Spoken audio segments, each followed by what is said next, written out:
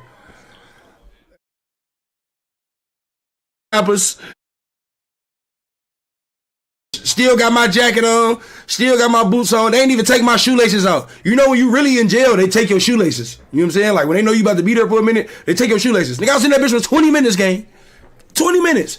And my lawyer can't even find my charges in the system. So they really was just fucking with me, bro. I've been out of jail. Talking about Casada free. I've been out of jail. That shit was too.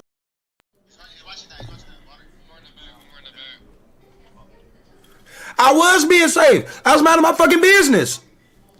They profiled my truck. They seen tinted windows on the truck, and then they ran my license plate. They wouldn't ride behind me and ran my license plate. It's a difference. They profiled my truck. They seen my truck had fucking tinted windows, and then you feel me? They ran my license plate, and then they flicked me. I didn't fight. I didn't do nothing. I really like when I first got out of the car, I was tripping, but then I'm like, let me shut up because I'm drunk as hell and they not charging, they not saying nothing about no liquor. So I'm like, let me shut the fuck up. You feel me? I started apologizing and everything because I ain't want no DUI because they ain't say nothing about the liquor. They tripping about, they see the pills thinking they about to find all type of other shit. Nigga, I take perks. Nigga, I'm not selling them bitches all the way out here in the burbs. Nigga talking about he's about to tag my money for evidence. No, you not. Tag your chin, nigga. Turn my shit to a check. And let me out. Nigga, the traffic stop took longer than me actually being in jail, gang.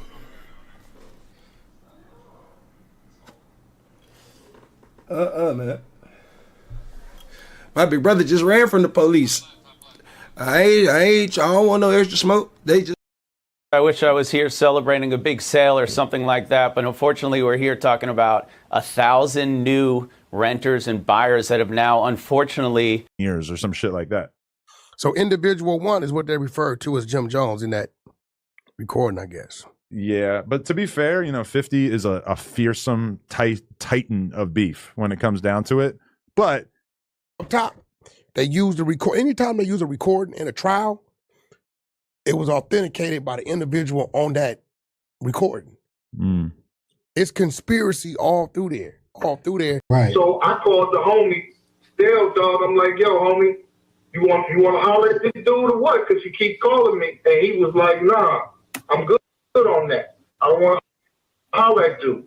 So at some point, you get a... you don't want to do no hollering? Whack Cash Jones. Hell no. And when he contacted you, what did he contact you concerning?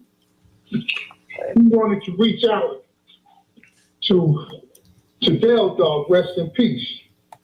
And another box defected. When he defected, Wham picked up the phone and was basically being the interim, the middleman, because he was telling me the other box was defected. And I was like, okay.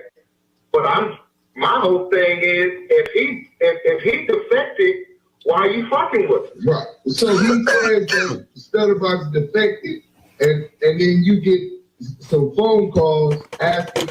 Mark Stevens says to Wack, to himself probably, if Stutterbox is defected, meaning if he's an informant, if he's spoiled like rotten milk, right?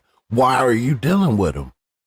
If you're a street dude, right? You're a street dude. You warning me that this dude is an informant, but you deal with him.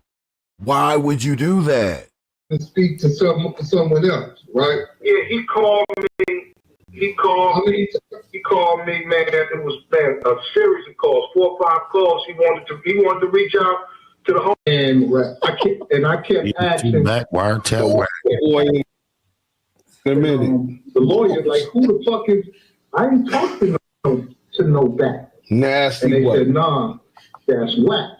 So they put him in back because he a blood. So wow. Okay. Was this back also referred as confidential source number 2?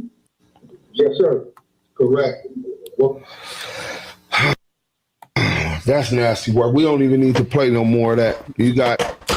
And I want to stop it right there with the back and the Wack thing. Me personally, I assumed that they did it because he was a gang member and he was still working. So of course they're not going to put back in. They're not going to put Wack in there, especially if he's working. So I thought that they flipped it and put back. But what it sounds like you'll hear it in this audio is it might have been a typo. Then that's when the comments, because I've caught a few cases, unfortunately, in my day.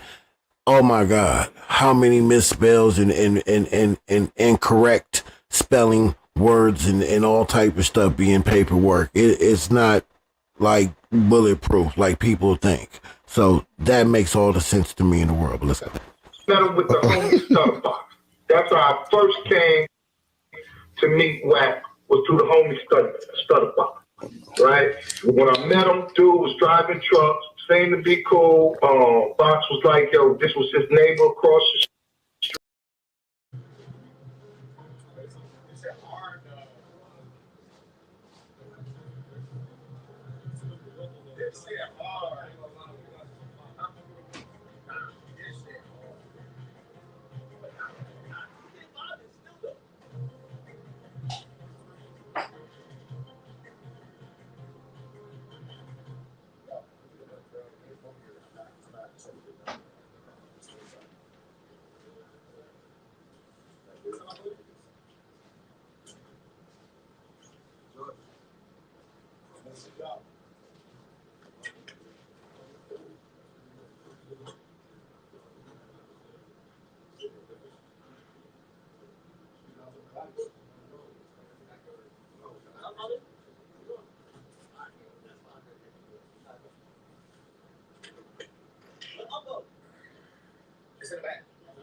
But if I'm gonna keep it a buck, bro, like I pulled up for Fabi.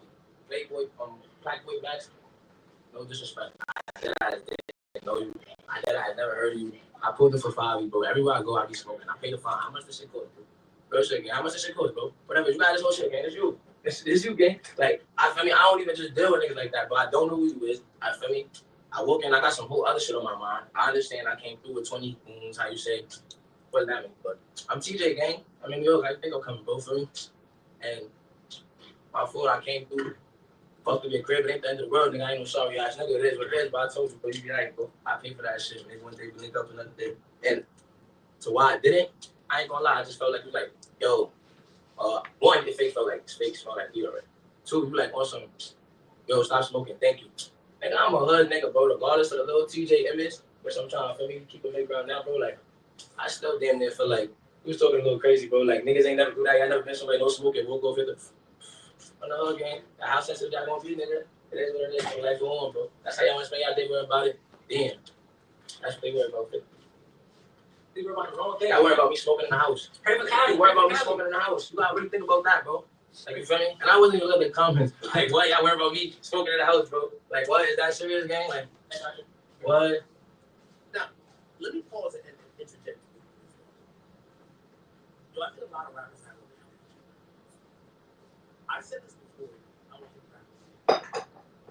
But outside of y'all music, people aren't that fascinated by the lifestyle. Same chains you have. I see that. The cars that you have.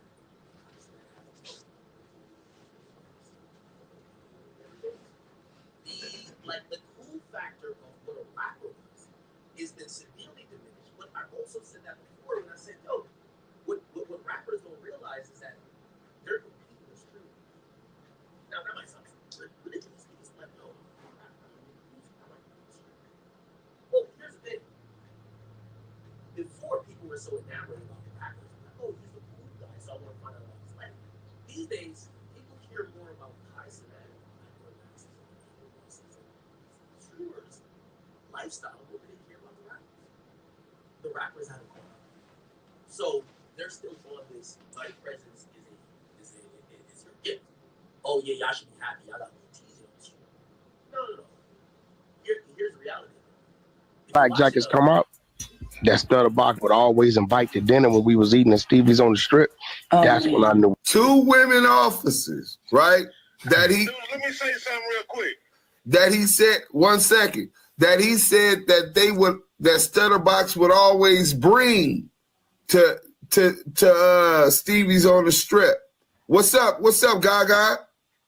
Just because he keeps saying this shit about these 2 women and everything, that's the easiest fan case in the world right there, and that's 8 years. They can get him with conspiracy right there, and they don't need much other than him being with the drug dealer. Facts. That's all they need.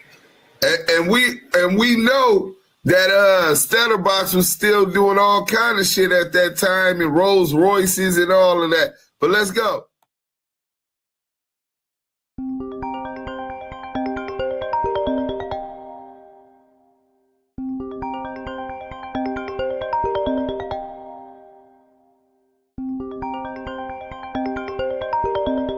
To make sure that when they do drop that hammer on you, you're doing 30 years of life. And I just want to speak to the people that really come from the hood, who really understand what the hell they're talking about. Tell me when it goes any other kind of way than what they just explained. How does it go any other kind of way? Tell me, where's the lie at? Tell me in the comment section where the lie at in what they just said. But let's go. If you believe this, weirdo. Was all up on the different corporations. Wack is claiming that FBI did not know his house was not in his name before entering his home, and once they found his paperwork in his home office, they called off the search. How does the FBI not have this information prior to search warrant? My attorney, we go down to the federal building on Wilshire Boulevard right there to 405. We go up top. Now, I get up top, I'm tripping niggas. So when I tell the motherfuckers, hey, look, y'all raided my house. Y'all have motherfuckers cuffed up in my... Social media wasn't the thing, so he's not going to happen. Here's the unfortunate truth that all these guys have to know. This is your job. There is no grace in ignorance. Oh, I'm TJ. I don't gotta know that. I'm Katie. I don't gotta know. No, your career is dictated by your social presence, your likability. Your career is dictated by these things. Having ignorance of not knowing or not being in tune isn't cool. You see Drake trying to get on all these guys' streams. You see even the guys who are popping, they're trying to acquiesce. Saying that Let's take a look back. Homie, he in prison. The jet. Nah, dude. Yeah. Right? What you talking on the wiretap? Let's take a look back to when Wack himself spoke on this case and admitted to meeting with the feds and also saying they owe him a favor. Once they hit my motherfucking home office, that's when they called the search off. Because the home office then discovered the house and cars and everything they thought was up on the... Right? What you talking on the wiretap lets me know that you are running from something. Because not one time, Jimmy, right, have you addressed what that man said about you. Don't try to redirect it to Wack name. Let's keep it where it's at. 6ix9ine, who admits to cooperating, said you gave an order on a wiretap to commit a violent act that was carried out. Now, any real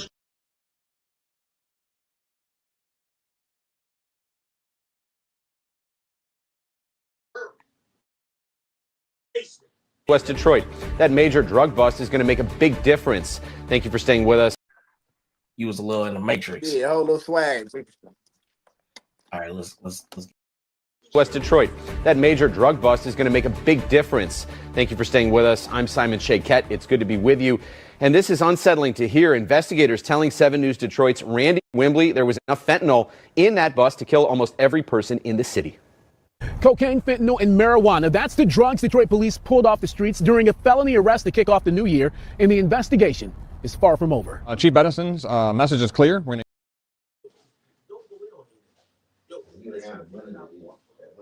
Because I know he's not looking at it like that. He's looking at it like, I'm a rapper. I don't really know about this. I know this. I also looked at, I also hit up Aint. I said, I'm talking to you. And your homie, he in prison. Viewing on Clubhouse has been exposed. On a wiretap to commit a violent act that was carried out by any real street. That's conspiracy. Every in your neighborhood that was tied to. I need gas money, but This wasn't that big of a deal. But the audience fucks and sympathizes with Max because he's regular and he's saying something that's a regular act. Now, this is gonna fuck y'all up. TJ's not wrong either. This industry's been ran by rappers. When a rapper shows up to anywhere, it could be a clothing store, it could be a studio. West Detroit. That major drug bust is going to make a big difference. Thank you. Right? With you talking on the wiretap, let's on the. Nah, what we do? Yeah, they got a TMZ. TMZ want to talk on Monday. So Shia like, you want me? Crippy. I think he said. You don't need to be on no TMZ. Let Shotty be on TMZ. I'm not gonna get on it, but he wanted me to talk, tell him what happened, like, cause you know, my And your homie, he in prison. The Jedi mindset ain't gonna work. Everybody say, Jimmy, we want to know why, how you ducked the conspiracy case, and where the gun case went. I'm gonna leave it like that. And when I see you, I see you. And whenever you want to call me and send a pin drop like you done before, Jimmy, if it's that serious, please do, my. I will oblige. Jim Jones has some slaps coming up. Other than camera, he was the biggest in Dipset. Even though I stop saying that, man. We all gone. But some is a rat. So what you saying is you had to get up the stand. So you Raymond is not guilty. My legal beagle does all the talking. I don't talk in court. Nigga. I've been put my paper. Robbery, I have never taken a stand. The only thing I've said in preliminary hearing on Raymond is not guilty. My legal beagle does all the talking. I don't talk. Viewing on Clubhouse has been exposed as an confidential informant. Let's take a look back to DuseM Wack. To make sure that when they do drop. Let's take a look back to DuseM Wack himself spoke on this case and admitted to meeting with the feds and also saying they owe him a favor. Yeah. Thank you. So much deflection. Look, when you're a master manipulator, you got to know the right amount of deflection to use. This has absolutely nothing to do with the story we was just talking about hit it for 40 or whatever. Y'all heard what he said. Who wanted to go on a run like Wayne was me having be checking out all the time. They love interviews other than with him and maybe with Audience Slim too at the time. And you went in on the people interviewing him. Knock it off. This is dry snitching. You feel me? Here, give a bitch 500 just to braid my hair from the murder men. Don't get it twisted. I take it there. Why this offset, bro? Nigga, fuck. Oh yeah, he went to this offset thing. That's a whole different story. People didn't really like it. He eventually got on with he got on with DG and he said some more things that people were mad at. 3 minutes, I pulled up, and it's like, you feel me? My son said, yo, can you not smoke? Excuse me. Thank you. Or appreciate it. Like that immediately. I ain't even put the blood out. Niggas appreciate it. I'm like, fuck the thing up. I've been in jail, bro. Like, hang on, I've been in jail as a minor, bro. I was a fucking felon at 13. I don't know who niggas supposed to think Lil TJ is, bro. You feel me? Excuse me, appreciate it. What type of reaction you really think you gonna get from that, gang? Like, you think you my mother, bro? Like, for real, niggas just slap the shit out of you. I'm on camera, bro, so I'm woo, like, you feel me? So, like, you get a little cold shoulder, like, who you talking to, feel me? And I'm like, I ain't gonna lie to you. And I don't got no problem saying I'm damn near mind blowing. Niggas even care that much, bro. It's like, I'm looking like, woo. Now, this is another thing that I think people can't understand. Rappers don't live in streamer world. Why? Rappers go to the club. And when he goes to the club, he performed Brothers, he performed Resume, he performed Calling My Name, and all the bitches are moist in the club. He doesn't understand. Like, I actually understand TJ. He's really, like, he's cocky, whatever you matter. He really don't understand that fans don't give a fuck about this other shit. And this is what I always tell y'all about rappers. Even when I was saying about Lil Baby, right? I think a lot, even with, like, Lil Baby, is that, bro, he's in the club getting 80,000 to 100,000 a night. And they're not saying what we're saying online. I hate giving any more, like, too much of this, like, Baby conversation. But this was a very important point. So I'm talking to Baby. Baby says this. Baby says, he says, I ain't gonna lie. He says, I know you got your audience. And your audience not as powerful. But I got another audience. And without getting too much into that, I know exactly what he was talking about. You know what he was talking about? When he goes outside to the club, and when he's in the quote street, he doesn't see people talking about a reverse double Oreo. He doesn't hear people say what I'm saying. So he's mentally putting, what Ack is saying, there's some internet niggas saying that. But when I'm out in the streets, this is what they're saying, and that's my order. He is separated, which makes sense. Because what I'm saying, he never heard in real life. I said this to y'all before. I said, I don't think Drake has heard it. Not like us, in real life. Like, heard it, like, what the fuck is this? That's why he's a little bit shocked that everybody fucks with the song. Or he's like, nah, this gotta be some fake shit, because I never heard it. People are like, what are you talking about? Rappers create their own environment. That's like, y'all don't want to understand it, but I'm telling you, I understand it. Rappers create and they have a whole different environment. Lil TJ is sitting there, DDG understand. Lil TJ is sitting there and saying, why do y'all care about this shit? Who the fuck is Mac? You know why? He just came off a European tour. Bitches are screaming his name. Well, I'm here. He's doing all these things, and he's not seeing the impact of hearing it. Same with Lil Baby. Lil Baby saying, yo, bro, yeah, you got an audience, but I don't see them. I don't only see them when somebody else bring them to me because it's on TikTok. But I don't see them shit in real life. That's the reality of the majority of rappers. I know y'all don't be like, no, I'm telling you. So when TJ saying this, you'll never forget your first crime. 10,000 on the here. Give a bitch 500 just to 10,000 on the jog and fit. It's a Louis day. I got so much we hate about MAGA politics. Did you guys see this video of Republican Senator Deb Fischer's husband refusing to shake Kamala Harris's hand during Fischer's swearing-in ceremony earlier this week? Thank you. Congratulations. Thank you. Thank you for your work. Thank you. Congratulations to you. Thank you. Okay. You're welcome. Okay, sure. Okay. Back just a little bit. There you go. Thank you so much. Hey guy, what are you so mad about? Your wife was just sort of. This recent announcement that you did about content moderation, how has that been received? Probably depends on who you ask, right? But you know, but look, I mean, I've been working on this for a long time, so I mean, you got to do what you think is right. You know, we've been on a long journey here, right? Mm-hmm. I mean, it's I think at some level you only start one of these companies if you believe in giving people a voice, right? I mean, the whole point of social media is basically, you know, giving people the ability to share what they want, right? And you know, it goes back to, you know, our original mission is just give people the power to share and make the world more open and connected. What do you think started the pathway towards increasing censorship? Because clearly we were going in that direction for the last few years.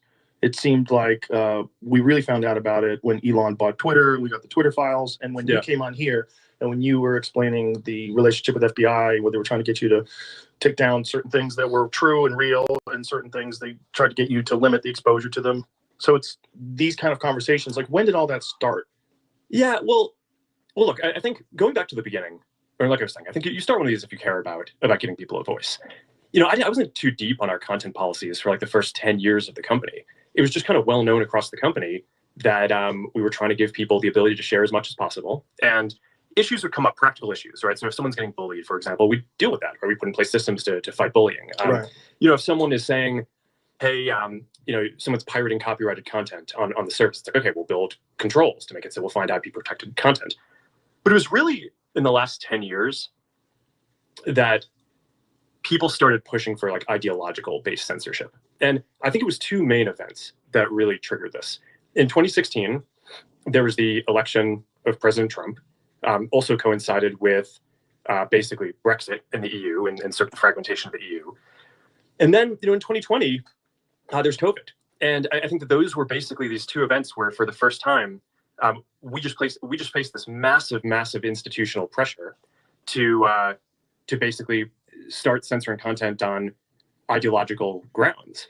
And I'm sorry to interrupt you, but when it first came up in 2016, did it come under the guise of the Russian collusion hoax?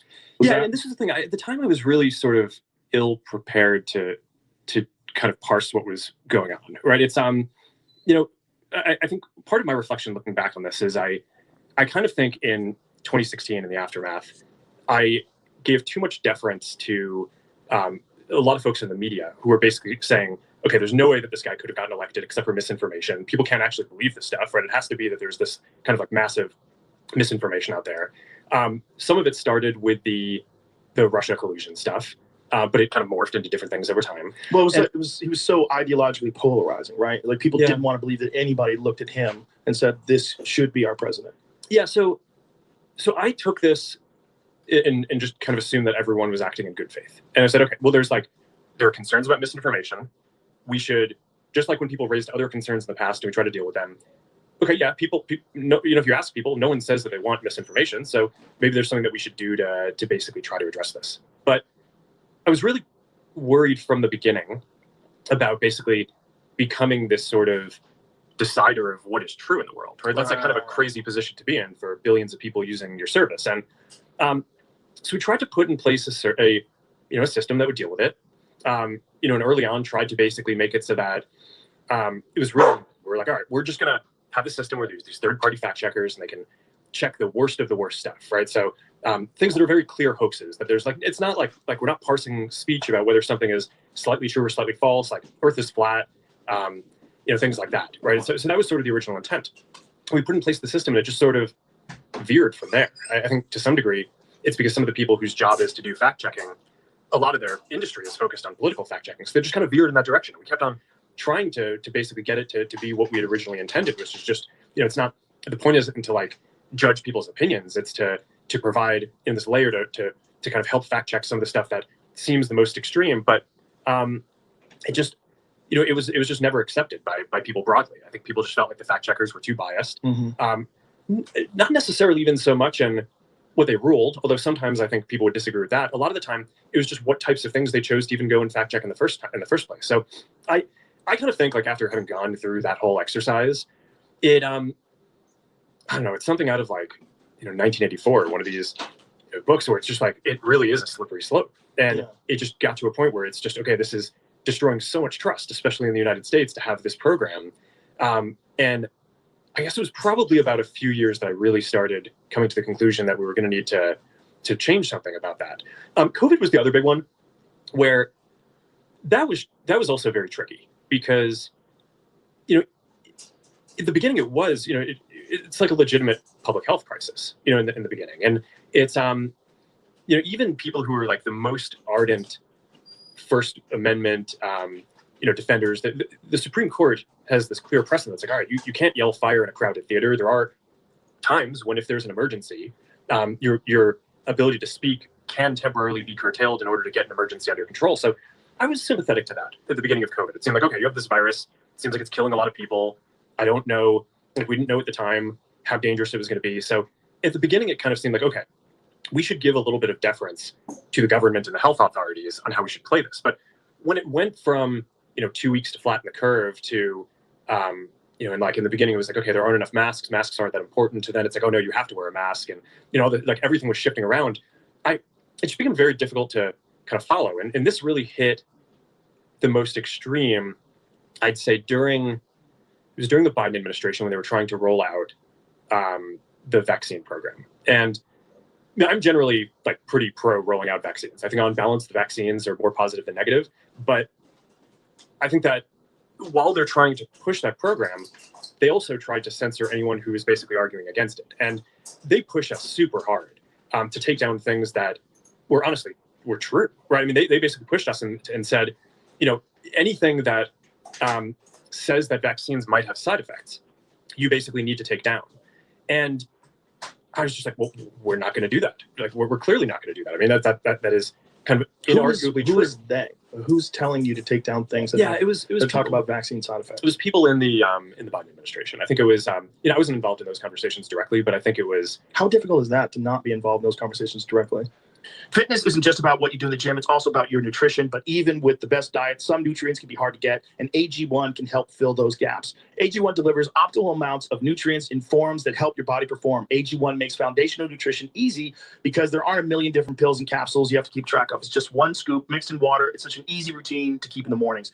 Ingredients in AG1 are selected for absorption, nutrient density, and potency, and are intentionally picked to work in sync with the whole formula for optimal impact.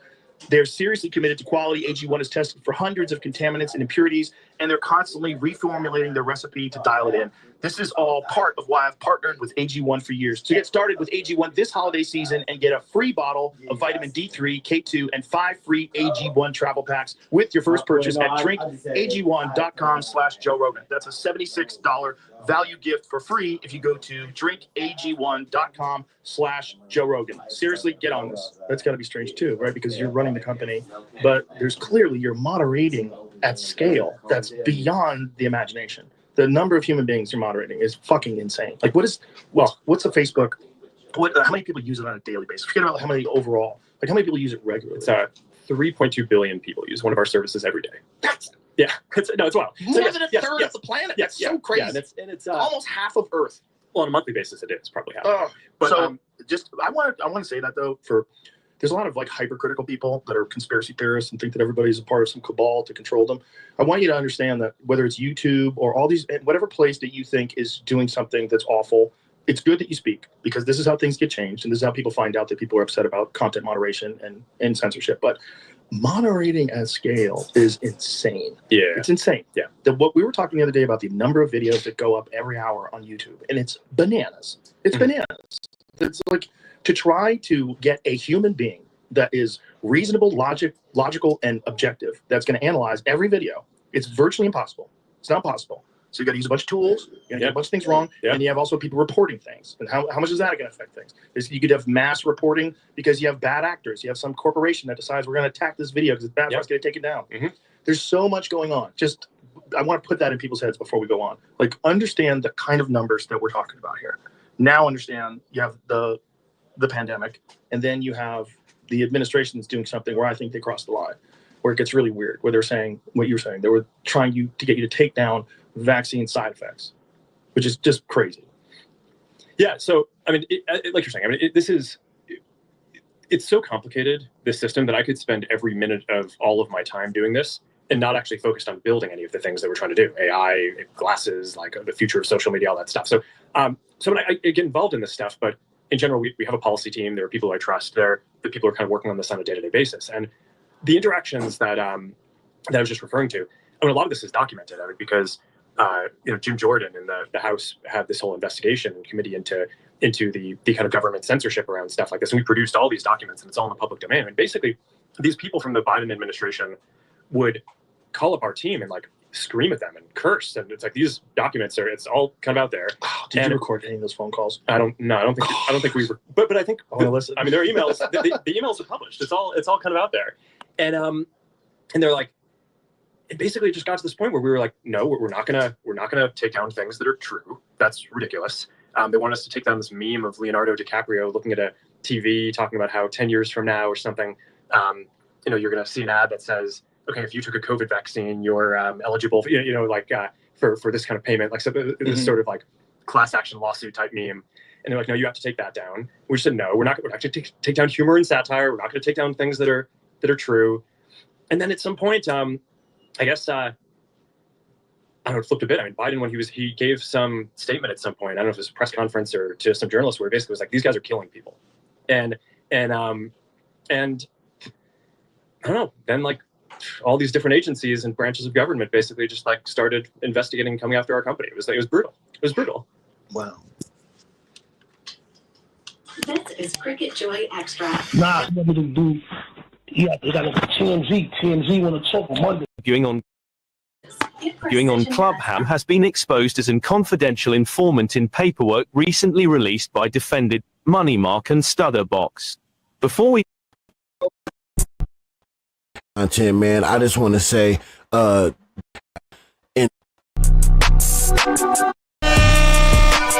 be 2 videos. One's 11 minutes, and then the other one will be a video from Scandalous Los Angeles TV as he. What's up, fuck boy? Salute though, God. I love your crazy ass. Yael said he's sick of your shit though, but nah, we love you, bro. Glad you made it. Let's go. We gonna get into this video. That's it.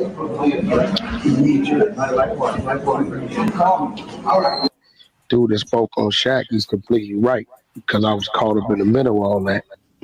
Well, first of all, there were no arrests made other than Cash Jones. Wack 100, most famously known for arguing on Clubhouse, has been exposed as an confidential informant in paperwork recently released by defendant Money Mark and Stutterbox. Before we play the recording of Money Mark, who was the main defendant in this case, confirming Wack is back, let's take a look back to when Wack himself spoke on this case and admitted to meeting with the feds and also saying they owe him a favor. Once they hit my motherfucker. Suppressing information that would help people recover from all kinds of diseases, not just COVID, the flu, common cold, all sorts of different things, high doses of vitamin C, D3 with K2 and magnesium. They were suppressing this stuff because they didn't want people to think that you could get away with not taking the vaccine, which is really crazy when you're talking about something that 99.07% of people survive. This is a crazy overstep, but it scared the shit out of a lot of people. To red pilled, as it were, a lot of people because they realized, like, oh, 1984 is like a destruction. I mean, it's like it shows you how things can go that way with wrong speak and with bizarre distortion of facts. And when it comes down to it, in today's day and age, the way people get information is through your platform, through X. This is how people are getting information. They're getting information from YouTube, getting information from a bunch of different sources now. And you can't censor that if it's real legitimate information because it's not ideologically convenient for you. Yeah. So, I mean, that's basically the journey that I've been on, right? Started off very pro free speech, free expression. And then over the last 10 years, there have been these 2 big episodes. It was the Trump election and the aftermath, where I feel like in retrospect, I deferred too much to the kind of critique of the media on what we should do. And since then, I mean, generally trusted media has fallen off a cliff, right? So I don't think I'm alone in that journey. I think that's basically the experience that a lot of people have had is, okay, it's the stuff that's being written about is not kind of all accurate. And even if the facts are right, it's kind of written from a slant a lot of the time. Of course. And then there's the government version of it, which is during COVID, which is okay. Like, it's like our government is telling us that we need to censor true things. It's like, this is a disaster. And it's not just the U.S., right? I think a lot of people in the U.S. focus on this as an American phenomenon, but I kind of think that the reaction to COVID probably caused a breakdown in trust in a lot of governments around the world. Because 2024 was a big election year around the world, and there were all these countries, India, actually, just like a ton of countries that had elections, and the incumbents basically lost every single one. So there is some sort of a global phenomenon where the whether it was because of inflation, because of the economic policies to deal with COVID, or just how the governments dealt with COVID, seems to have had this effect that's global, not just the U.S., but like a very broad decrease in trust, at least in that set of incumbents, and maybe in sort of these democratic institutions overall. So I think that what you're saying of, how do people get their information now? It's by sharing it online on social media. I think that that's just increasingly true. And my view at this point is like, all right, like we started off focused on free expression. We kind of had this pressure tested over the last period. I feel like I just have a much greater command now of what I think the policies should be. And like, this is how it's going to be going forward. And so I mean, at this point, I think a lot of people look at this as like a purely political thing. It's because they kind of look at the timing and they're like, hey, well, you're doing this right after the election. It's like, okay, I try not to like change our content rules like right in the middle of an election either, right? It's like, there's not like a great time to do this. It's right. And you want to do it a year later. Yeah, it's like, there's no good time to do it. There's, and whatever time is going on, there's going to be, so the good thing about doing it after the election is you get to take this kind of cultural pulse as like, okay, where are people right now and how are people thinking about it? We try to have policies that reflect, mainstream discourse. But yeah, I mean, I don't know. This is something I've been thinking about for a while.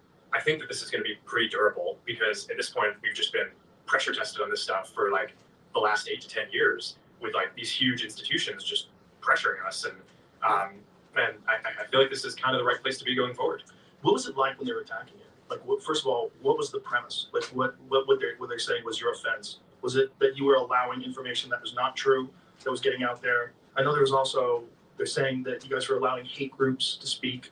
There was a lot of this. Yeah, I mean, the tough thing with politics is that there's like, well, when you say someone's coming after you, are you referring to kind of the government investigations? Yeah. I mean, so the issue is that there's what specific thing an agency might be looking into you for, and then there's like the underlying political motivation, which is like, why do the people who are running this thing hate you? And I think that those can often be two very different things. So, and we had organizations that were looking into us that were like not really involved with social media, like the CFPB, like this financial. I don't know what it stands for. It's the financial organization that Elizabeth Warren had set up. Oh, great! And it's basically it's like we're not a bank. We're not a bank, right? It's like what does Meta have to do with this? But they kind of found some theory that they wanted to investigate, and it's like, okay, clearly they were trying really hard, right, to like find some theory, but it kind of like throughout the party and the government, there's just sort of, I don't know how this stuff works. I mean, I've never been in government. I don't know if it's like a directive or it's just like a quiet consensus that like we don't like these guys, they're not doing what we want, we're going to punish them. But it's tough to be at the other end of that. What was it like? Cab Recon is capable of speeds up to 70 miles per hour, making it the fastest e-bike available, with over 200 foot-pounds. Hey, what's up, roomie? I got us some Jersey Mike subs. Danny DeVito? Are you my freshman?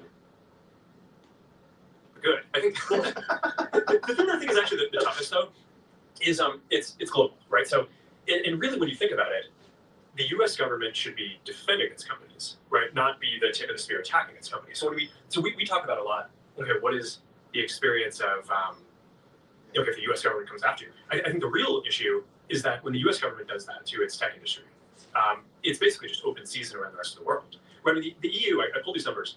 The EU has fined the tech companies more than $30 billion over the last, I think it was like 10 or 20 years. Holy shit. So when you think about it, like, okay, it's like, $100 million a year, a couple $1 billion there. But what it, I think really adds up to is this is sort of like a kind of EU-wide policy for how they want to deal with American tech. It's almost like a tariff.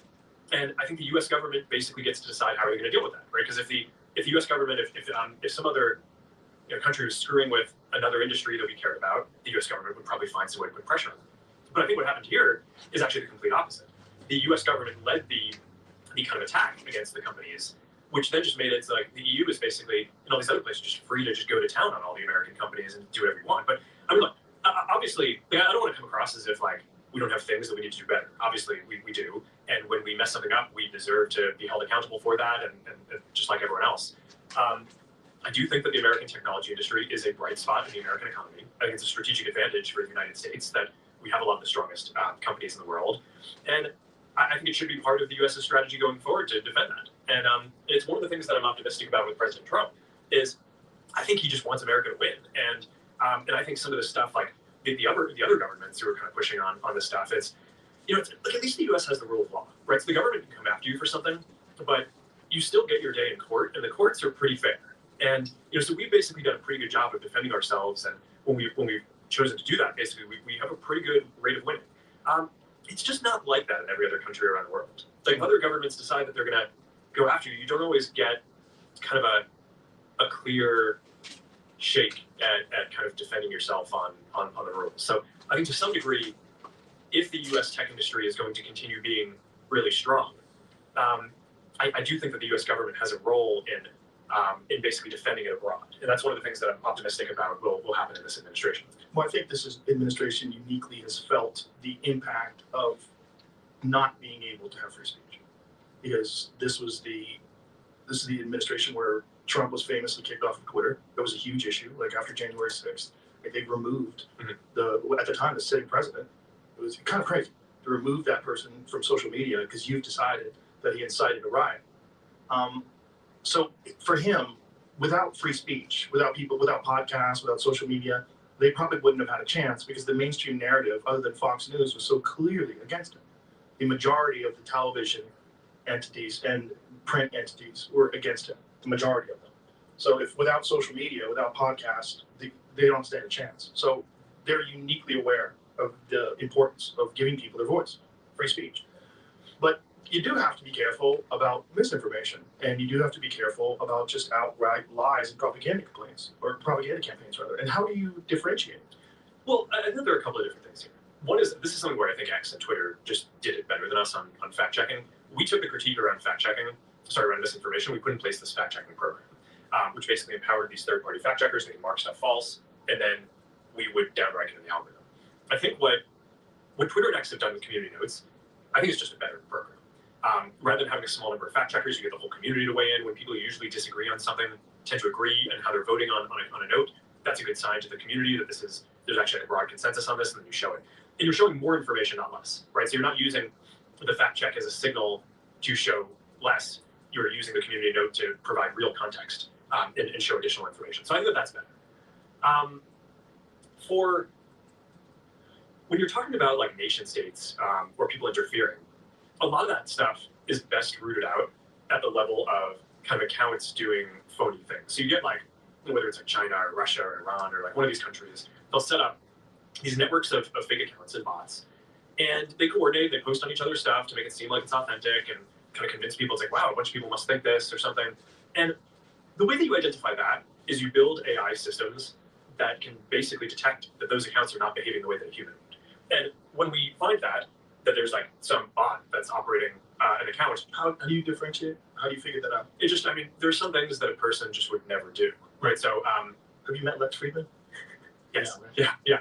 He might not be. Well, but is he going to make a million actions in a minute? It's like, yeah, probably not. Okay, so it's that. Well, I mean, it's more subtle than that. I think like these guys are pretty sophisticated, and it's an adversarial space. So, so we find some technique, and then they basically kind of update their techniques. But we have a team of it's effectively like intelligence, counterintelligence folks, counterterrorism folks, AI folks who are building systems to identify what are these accounts that are just not behaving the way that people would, and how are they interacting, and then sometimes you trace it down, and sometimes you get some tips from different intelligence agencies, and then you can kind of piece together over time. It's like, oh, this network of people is actually some kind of fake cluster of accounts, and that's against our policies, and we just take them all off.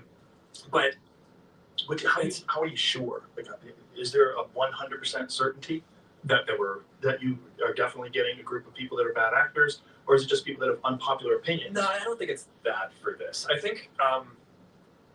But what I'm saying is, how do you determine? Yeah. Like, how do you? At what percentage of accuracy are you determining it? Do you ever accidentally think that people are going to get moderated, or actually just real people? Yes, I think for the specific problem around these like large coordinated groups doing kind of like. This is Cricut Maker 3, the ultimate smart cutting machine. Like all our machines, it helps you make really cool stuff. With Udemy, you get the tools you and your leaders need to succeed. Learn to build an AI strategy and roll it out. Interference or something. It's a large enough group. We have like a bunch of people analyzing it. It's like they study it for a while. I think we're probably pretty accurate on that. But I actually think one of the bigger issues that we have in our moderation system is this precision issue that you're talking about. And that is actually, of all the things that we announced this week, in terms of how we're going to update the content policies, changing the content filters to have to require higher confidence and precision is actually going to be the thing that reduces the vast majority of the censorship mistakes that we make. Right? Removing the fact checkers and replacing them with community notes, I think it's a good step forward. Like a very small percent of content is fact checked in the first place, so is that going to make the hugest difference? I'm not sure. I think it'll be a positive step though. And we like opened up some content policies, so some stuff that was restricted before we opened up. Okay, that's good. It'll mean that some set of things that might have been censored before are not. But by far the biggest set of issues we have, and you and I have talked about a bunch of issues like this over the years, is like it's just okay. You have some classifier it's trying to find, say, like drug content, right? People decide, okay, it's like the opioid epidemic is a big deal. We need to do a better job of cracking down on drugs and drug sales. So I don't want people dealing drugs on our networks. So we built a bunch of systems that basically go out and try to automate finding people who are dealing drugs. And then you basically have this question, which is how precise do you want to set the classifier? So do you want to make it so that the system needs to be 99% sure that someone is dealing drugs before taking them down? Do you want it to be 90% confident, 80% confident? And then those correspond to amounts of, I guess the statistics don't really recall. What percent of the bad stuff are you finding? So if you require 99% confidence, then maybe you only actually end up taking down 20% of the bad content. Whereas if you reduce it, you say, okay, we're only going to require 90% confidence. Now maybe you can take down 60% of the bad content. But let's say you say, no, we really need to find everyone who's doing this bad thing. It doesn't need to be as severe as dealing drugs. It could just be, it could be any kind of content of any kind of category of harmful content. You start getting to some of these classifiers might have 80, 85% precision in order to get 90% of the bad stuff down.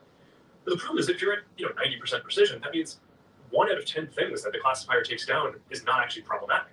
And if you filter, if you kind of multiply that across the billions of people who use our services every day, that is millions and millions of posts that are basically being taken down that are innocent. And upon review, we're going to look at it and be like, this is ridiculous that this thing got taken down, which I think you've had that experience, and we've talked about this for a bunch of stuff over time.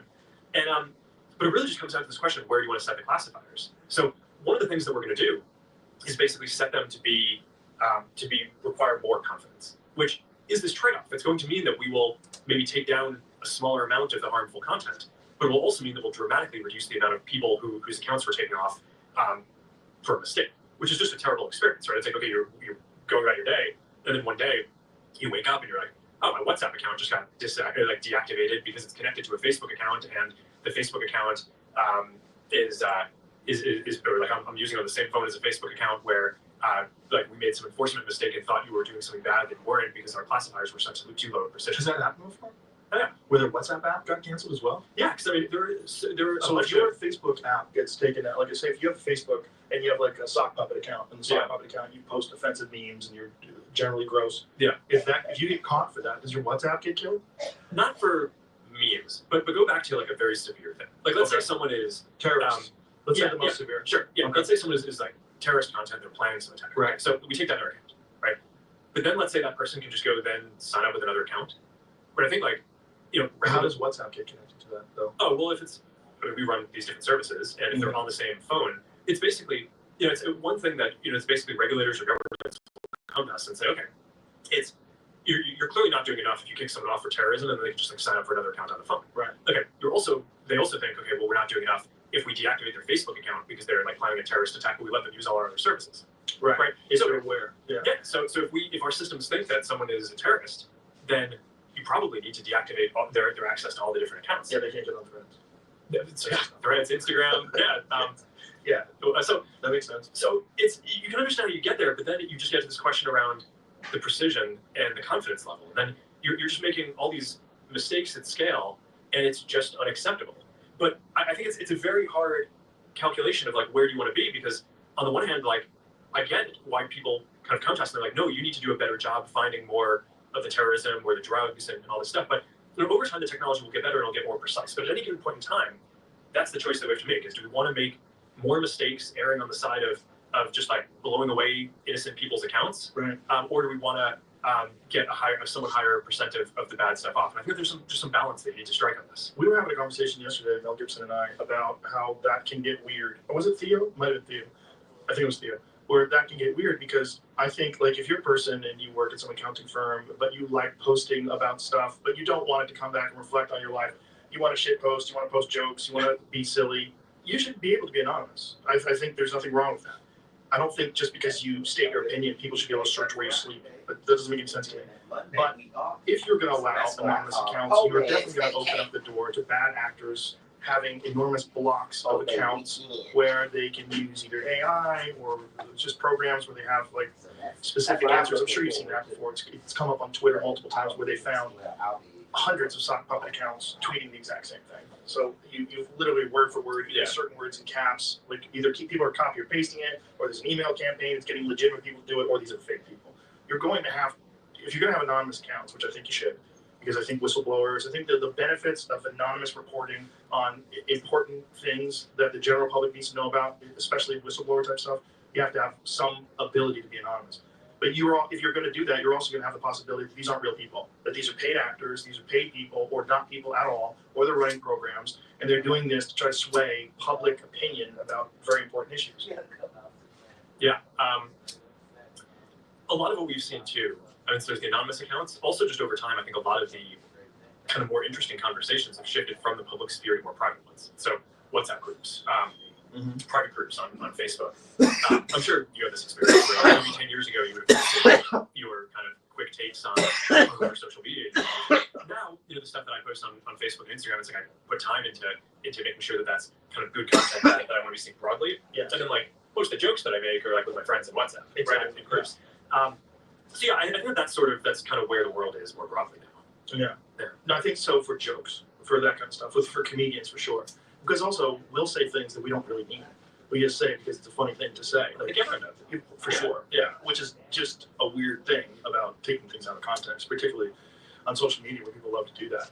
But there is this problem of like, let's just say that you're a country that's involved in some sort of an international conflict, and you have this ability to get out this fake narrative and just spread it widely about all sorts of things you're accusing this other government of, all sorts of things that aren't true. Yeah. And it just muddies the water of reality for a lot of people. Yeah, and that's why that side of things, the kind of governments running these broad manipulation campaigns, I mean, we're not letting off the gas on that at all. I think most categories of bad stuff that we're policing, everyone agrees is bad. Right? No one's sitting there defending that terrorism is good, or child exploitation, or drugs, or IP violations, or people inciting violence, or it's like most of the stuff is bad.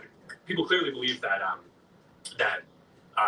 you know, election interference and foreign government manipulation of content is bad. So we have, this is the type of stuff that the vast majority of our energy goes towards that, and we're not changing our approach on any of that.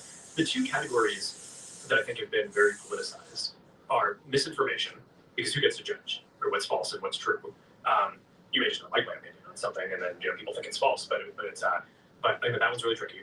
And the other one is basically what people refer to as hate speech, which is I think also comes from a good place of wanting to crack down on that, of wanting to promote more inclusion and belonging, people feeling good, like having a pluralistic society that can basically have all these different communities coexist. But everyone. Yeah. But I think the problem is that you just all these things are on a spectrum. I mean, when you go too far on them, I think on that side, we just basically got to this point where there were these things that you just couldn't say, which were mainstream discourse, right? So it's like Pete Hegseth is going to probably be defending his nomination for Secretary of Defense on the Senate floor, and I think one of the points that he's made is that he thinks that women shouldn't be able to be in certain combat roles. And until we updated our policies, that wouldn't have been a thing that you could have said on our platforms, because it would call for the exclusion of a protected category of people. And so it's like, okay, like on its face, yeah, calling for the exclusion of a protected category, that seems that's okay. There's legal protections, there's all this stuff, but okay, if it's okay to say on the floor of Congress, you should probably be able to debate it on social media. Yeah. So I think some of the stuff, I think well-intentioned, went too far, needs to just get rationalized a bit. But it's those two categories, misinformation and hate speech, I think are the ones that got politicized. All the other ones, which is the vast majority of the stuff that we do, is I think people generally agree that it's good and we need to go after it. But then you just get into this problem of the mistakes, like you're talking about. Okay, well, what confidence level do people want us to have in our enforcement? And at what point would people rather us kind of say, okay, I'm not sure that that one is causing an issue. So on balance, maybe we should just leave that person's account out, because the pain of just nuking someone's account when you're not sure or you make a mistake that's pretty real too. Right. Yeah. Very, very complicated. Yeah. It's all very nuanced. And you made a point earlier about the government supporting its companies, that it would be a good thing for the government to support its companies. It makes sense. It's an American company. I think the issue that we're dealing with is companies, as we're describing them, have never existed before. Right? There's never been a thing like Facebook before. There's never been a thing like Twitter before, or X. There's never been a thing like Instagram. These are new things in terms of the impact that it has on society, on opinions, on conversations, on distribution of information. There's never been a thing like this that the government didn't control. So it makes sense from their perspective, continuing the patterns of behavior that they've always exhibited, which is to have control over the media. I mean, there has been CIA operatives that have been in major newspapers forever. There's always been that. There's always been this sort of input that the government had in mainstream media narratives. They are in a position now where they're losing that. They've essentially lost it. And especially with the push during COVID deteriorated, as you were saying before, the opinion and the respect that people have for the facts that are coming from mainstream journalism in a way that I've never seen before in my life, where an enormous percentage of the population does not trust mainstream media anymore. So, well, what do they trust? They trust social media. Well, who's running that? Well, there are a bunch of people who figured it out and invented it. Well, then fuck that. Like, we got to crack down on that. Like, we've got to get our hands on this, which is what we saw during COVID, which we saw during the Biden administration's attempt to remove the Hunter Biden laptop story from Twitter and from all these different things that we saw happen, the way they contacted you guys, what they're trying to do with getting you to remove real information about vaccine side effects. Like that, this is like this new attempt to crack down on this new thing, which is a distribution outlet that's far more successful than anything they've ever controlled before. Right? They had CBS, they had NBC, when they had the New York Times and all this Washington Post, when they were in control of narratives in that way, it was so much easier. There wasn't some sort of pirate radio voice that came on and said, hey guys, look, here's the latest studies that shows this is not true. Here's why they're lying about that. Here's why they're lying about this. And now that's what you get all day long on X. It's all day long. It's like dissolving illusions. And that's a completely new thing that probably led to Trump getting elected. Yeah, I mean, the causality there is tricky, but because there's a lot of things. I mean, Yeah, there's a lot of and things. But without it, he probably doesn't get elected. It's tough to know. I mean, I do come back to this point that every major incumbent lost their elections around the world. So I think that's also. But it might be because of that revealing how kind of incorrect and dishonest I think some of these governments were. Yeah. So I think that's quite possible. And I do think that there is this cycle that goes on where within a society, it's not just the government that has power. There's like certain people who are in these like culturally elite positions, and journalists, TV news anchors, like who are the people who people broadly trust, right? They're not all in government. They're like a lot of people in other positions. It's like who are the people that basically people look to, and I think that's basically it needs to shift for the internet age. And I think a lot of the people who people looked to before, they're kind of realizing, hey, they weren't super honest about a lot of these issues that we face, and I think that's partially why social media isn't a monolithic thing. It's not that people trust Facebook or X; they trust the creators and the voices that they feel like are being authentic and giving them valuable information on there. So there's, I think, going to be just this whole new class of creators who basically become the new kind of cultural elites that people look at and they're like, okay, these are the people who give it to me straight. And I think that's a thing that is maybe it's possible because of social media. But I think it's also just the internet more broadly. I think podcasting is obviously a huge and important part of that too. And I don't know to what extent you feel like you kind of got to be large, like because of social media or just the podcasting platforms that you used. But I think that this is like a very big sea change in terms of like who are the voices that matter. And what we do is we try to build a platform that gives people a voice. But I think that there's this wholesale generational shift in who are the people who are being listened to. And I think that that's like a very fascinating thing that is going on, because I think that that's like what's going on here. It's not just the government. If people saying, hey, we want like a very big change here, I think it's just like a wholesale shift in saying we just want different people who we actually trust, right. Who are actually going to like tell us the truth and not give us like the bullshit opinions that you're supposed to say, but like the type of stuff that I would actually like when I'm sitting in my living room with my friends, and the stuff that we know is true. Like who are the people who kind of have the courage to actually just say that stuff? I don't know. I think that whole like cultural elite class needs to get repopulated with people who people actually trust. Yeah. The problem is these people that are starting these jobs, they're coming out of universities, and the universities are indoctrinated into these ideas as well. It's very difficult to be a person who stands outside of that and takes unpopular positions. You get socially ostracized, and people are very hesitant to do that, and they'd rather just keep their mouth shut and talk about it in quiet conversation. And that's what we experience, which is another argument for anonymous accounts. I think you should have anonymous accounts. I think you should be able, like, if there's something like COVID mandates or some things that you're dealing with, you don't want to get fired because of it, you should be able to talk about it. And you should be able to post facts and information and what you've learned.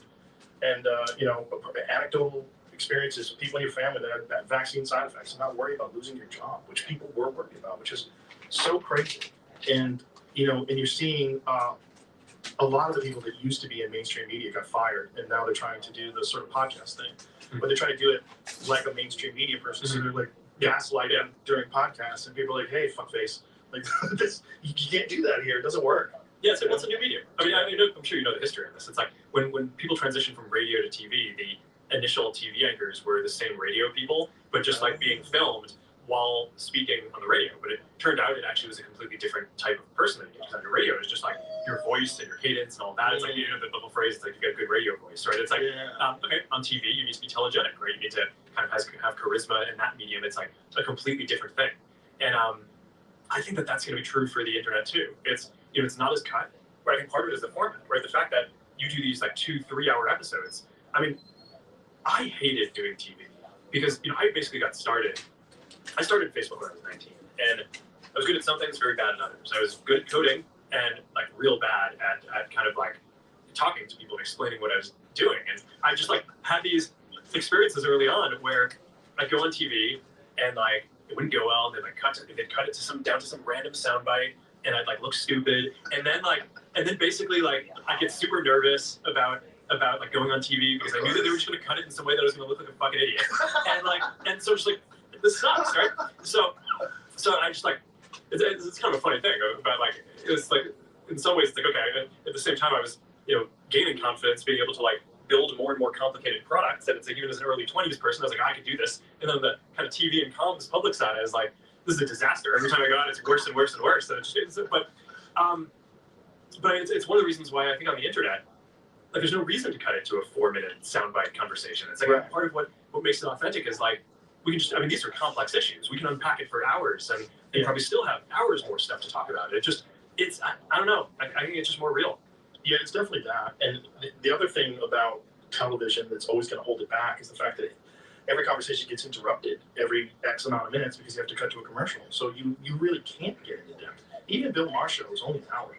You know, you have all these people talking over each other, and you sit down with one person for a short amount of time. It's just not enough time for important subjects. It's also, a lot of them, for whatever reason, want to do it in front of an audience, which is the worst way to get people to talk. Like, imagine these disasters that you had if there was like 5,000 people staring at you in a TV crowd as well. So there's that added element, which is so not normal and not conducive to having a conversation where you're talking about nuanced things. Where you have to like think, you have to be able to pause and not concern yourself being entertaining for these fucking people just sitting there staring at you. And also like when you're having a conversation, it like, I don't know, it's like when you start talking about something, your kind of subconscious kicks in, you start thinking about the topic. So it's like you might not actually have the thing that you want to say until like 5 minutes later. Right. I mean, it's like when we started this conversation, I think like the first few minutes were just kind of slow. It's like warming up. Like I'm like, okay, kind of like downloading into my memory. Like how am I going to like, you know, it's like, how am I going to, you know, just explain these different things. But it's, yeah, no, I just think that's sort of how people work. Well, it's also like, it's conversations are like a dance. You know, one person can't be dancing at another speed, the other person's going slow. Like you kind of have to find the rhythm that you're going to talk with, and then you have to actually be interested in what you're talking about. That's another thing that they are at a huge disadvantage of in mainstream media is like they're just doing that because that's their job.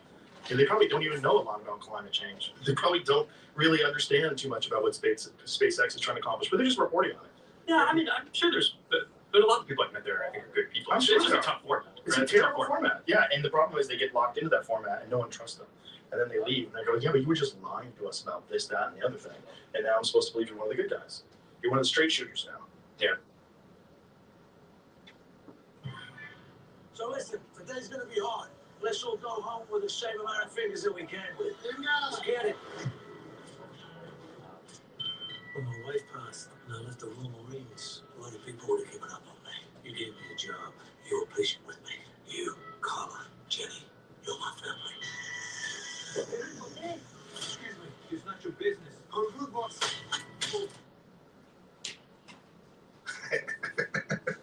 Well, getting back to the original point, this is why I think, you know, it makes sense to me that the government didn't want you to succeed and to have the sort of unchecked power that they perceive social media to have.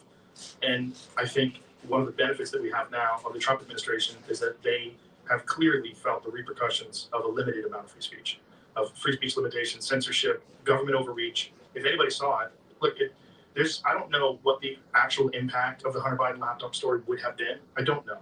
But there's many people that think it probably amounted to millions of votes overall in the country, of people that were on the fence, the people that weren't sure who they're going to vote for. If they found out the Hunter Biden laptop was real, they're like, oh, this is fucking, the family's fucking crazy. And they would have voted for Trump. That's possibly real. And if that's possibly real, that could be defined as election interference. And all that stuff scares the shit out of me. That kind of stuff scares the shit out of me. When the government gets involved in what could be termed election interference, but through some weird loophole, it's legal. Whereas some, well, I don't think that the pushing for social media companies to censor stuff was legal. I mean, that's I mean, there's all this stuff about what, but like, people talk about the First Amendment and okay, these tech platforms should offer free speech like the First Amendment.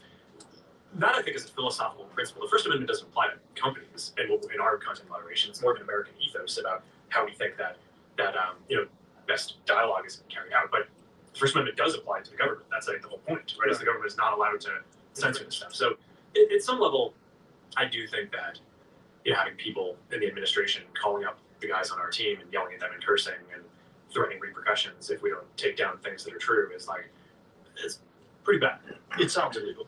I would love to hear it. I wish somebody recorded those conversations. Well, I mean, again, it's great to listen to. So we can animate them, maybe polytune. A lot of the material is public. I mean, Jim Jordan led this whole investigation in Congress. I mean, it was basically, I think about this as like, what Elon did on the Twitter files when he took over that company. I think Jim Jordan basically did that for the rest of the industry with the congressional investigation that he did. And we just turned over like all of the documents and everything that we had to them, and they basically put together this report. And the people that actually did call for censorship, what was the response to all this? To what? To the investigation? Yes. I don't know. Was anybody held accountable? Was there any repercussions? They lost the election. Yes. So that's it. That's it. Well, the democracy. I mean, that's kind of right. But if what they did was illegal, do you not think that some steps should be put in place to make sure that people are punished for that and that never happens again? It seems that has a massive impact on the way our country goes. If that's election interference, I think that has a massive impact on the direction of our country. Yeah, well, the COVID thing was election interference as much as it was just like government meddling where it shouldn't have. But yeah, no, I mean, it's tough for me to say, what specific retribution or justice should happen to anyone who's involved in these things. But I think your point about let's make sure this doesn't happen again is the one that I'm more focused on. Right? Because it's the thing that I reflect on my journey on all this, which is like, okay, yeah, so we didn't take down the stuff that was true, but we did generally defer to the government on some of these policies that in retrospect I probably wouldn't, knowing what I know now. And I just think that's sort of the journey that we've been on. It's like, okay, we start the thing focused on free expression, go through some like pretty crazy times in the world, get it pressure tested, see where we basically ended up doing stuff that led to a slippery slope that we weren't happy with the conclusion, and like try to reset. And that's sort of the moment that we're at now, is trying to just rationalize a bunch of policies. And look, obviously crazy things can happen in the future that might unearth something that I haven't, some kind of angle on this that I haven't thought enough about yet. So I don't know, I'm sure I'm not done making mistakes in the world. But I think at this point, we have a much more thorough understanding of what the space is. And I think our kind of values and principles on this are likely going to be much more durable going forward. Thanks for getting these supples. Of course, no problem, big bro. Let's eat. Danny DeVito? What did you do with her uncle? Well, that doesn't matter. This is a commercial for Jersey Mike's. What matters most? He's so. And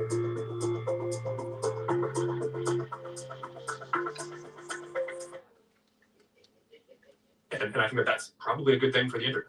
I think it's a great thing for the internet. I was very happy with your announcement. I'm very happy that you took those steps. I'm very happy you brought Dana White aboard. Oh, he's awesome.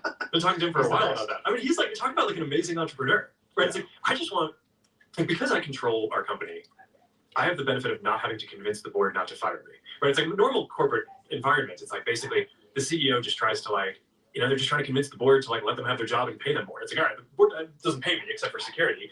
And I'm not worried about losing my job because I control the majority of the voting in the company. So I actually get to use our board to like have the smartest people who I can get to have around me help work on these problems. So it's like, all right, who are the people I want? Like, I just want like the best entrepreneurs and people who've created different things. And like, I mean, Dana's like this guy who, I mean, he basically took the sport from being this like, I think it was viewed as like this pretty marginal thing when he got started, right? Oh, yeah. John McCain was trying to outlaw it, and now it's like, I think it and F1 are the two fastest growing sports in the world. It's got hundreds of millions of people viewing it. It's like, I mean, what Dana's done with the UFC is like one of the most legendary business stories, and the brand is beloved. And I think he's just so he's like a world class entrepreneur, and he's just like he's got a strong backbone. And I think part of what the conversation I had with him around joining our board was okay, like we have a lot of governments and folks around the world putting a lot of pressure on our company, and like we need some like strong people who are going to basically help advise us on how to handle some of these situations. And so yeah, that's but yeah, I mean, running this company is not for the faint of heart. I mean, there's definitely a lot of pressure from like all these different governments, and then it's like, okay, I can spend all my time doing that, but I'm not even a politician. Like I just want to spend my time building things, right? So yeah, I think Dana's gonna be great. He's the best, great entrepreneur. I agree with everything you said about him. Without him, none of the UFC would have ever taken place the way it did. I mean, you needed the Fertitta brothers. They had to come in with all the money and the vision. And it's really funny because Eddie Bravo and I, we've been fans for so long. Eddie Bravo and I went to a live event in the 90s. I was working for the UFC as a backstage interviewer, and he went there with Ricky Rocket. You know Ricky Rocket from Poison? No. He's a fucking black belt of the Machados. He's legit, super legit. Really nice guy, too. Anyway, so Ricky Rocket and him were at the UFC, and we were talking about it in the 90s. We're like, you know what the sport needs? Because we were in love with it. We're like, this, but we were martial artists. We were like, the sport needs some billionaires who just throw a ton of money at it and just get it huge. And then the Fertitta brothers come along, billionaires with a ton of money who are huge fans of the sport, just love the sport. We're hiring people like Frank Shamrock to come in and train them and work out. And we're taking jiu-jitsu with John Lewis, and they were really getting into it. And so then they buy the UFC for like $2 million, which is probably the greatest purchase ever, except they were $40+ million in the hole when they financed the Ultimate Fighter.